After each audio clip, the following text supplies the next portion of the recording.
Qumran is one of the most hotly debated sites. It has been for a very long time, and it is increasingly being debated again.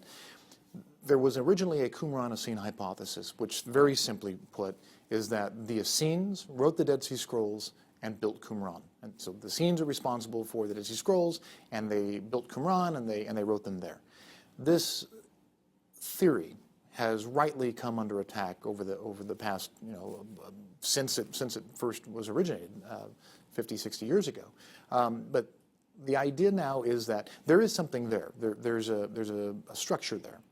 I believe that the settlement at Qumran was originally a very poorly built Hasmonean fortress.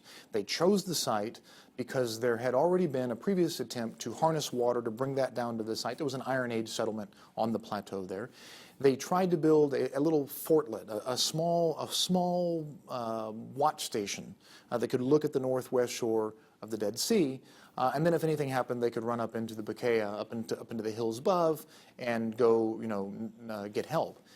And that this fort, it only existed for a short time, and then it was abandoned, and all the assets that were at Qumran were redeployed further on the border as the Hasmoneans expanded their territory.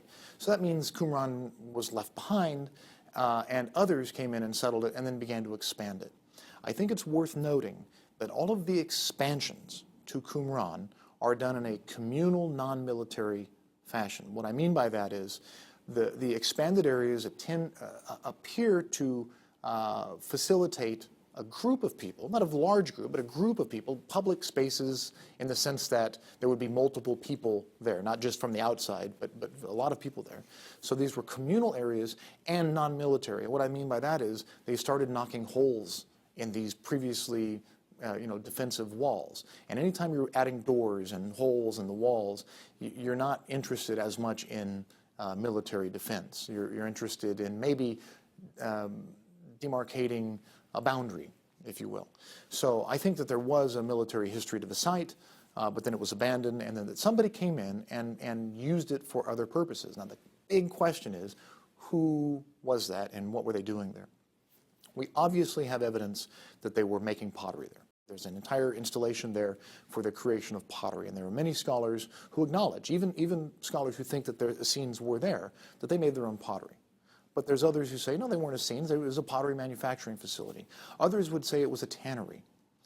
Still others would say, no, this was a villa rustica. This was some wealthy guy in Jerusalem, and this was his country estate. And you came out there, and the question is, why would you want to go to Qumran? If you've ever been there, it's very hot. It's on the northwest shore of the Dead Sea. Not a lot of access to water. It's not like down at Ein Gedi where you've got fresh water coming in, although you can capture flash flood water coming in, the one time a year that it actually rains. And we also know that there's an elaborate water system there. So the water would come in and then they would capture water in these basins. We know that 2 of them are mikva'ot. We know that 2 of them are ritual baths. And the question is, are the other pools that are there at Qumran also mikva'ot, or were they just places for storing water? So, how to interpret this site depends a lot upon whether or not you accept the Dead Sea Scrolls as being written there or being affiliated with the site, and whether or not you see evidence of religious elements, cultic elements at the site.